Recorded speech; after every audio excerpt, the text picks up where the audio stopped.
ખ્યાતિ હોસ્પિટલ મોતકાંડ ફરાર આરોપી રાજશ્રી કોઠારીની રાજસ્થાનથી કરાઈ ધરપકડ।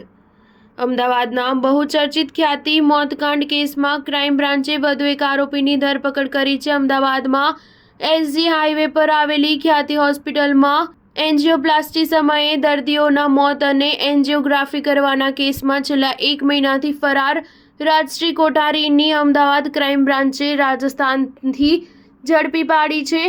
અત્યાર સુધીમાં આ કેસમાં 8 આરોપીઓની ધરપકડ કરવામાં આવી છે, જ્યારે એક આરોપી હજુ ફરાર છે, જે વિદેશમાં હોવાનું પણ કહેવામાં આવી રહ્યું છે। મહત્વનું છે કે ઝડપાયેલા આરોપી રાજશ્રી કોઠારી હોસ્પિટલના ડિરેક્ટર અને ભાગીદાર છે। અત્રે ઉલ્લેખનીય છે કે ખ્યાતિકાંડમાં આરોપી રાજશ્રી કોઠારીએ પોલીસની ધરપકડથી બચવા માટે 3 કેસમાં અગોતરા જામીન માટે અરજી પણ કરી છે। ગુરુવારે સુનાવણી દરમિયાન રાજશ્રી કોઠારીના વકીલે કોર્ટમાં રજૂઆત કરતા કહ્યું કે રાજશ્રી કોઠારી નિર્દોષ છે અને આ કેસ સાથે કોઈ લેવા દેવા જ નથી, ખોટી રીતે ફસાવવામાં આવ્યા છે। કોર્ટ જામીન આપે તો તમામ શરતોનું પાલન કરવા તૈયાર છે, તો જામીન મુક્ત કરવામાં આવે। રાજશ્રી કોઠારી ખ્યાતિ હોસ્પિટલની ડિરેક્ટર છે। આ ઉપરાંત હોસ્પિટલમાં તેમની 3.61% ભાગીદારી પણ છે। હોસ્પિટલના ડિરેક્ટરો અને ચેરમેનની મિટિંગમાં વધુમાં વધુ ફ્રી કેમ્પના આયોજનનું પ્લાનિંગ કરવામાં આવતું હતું।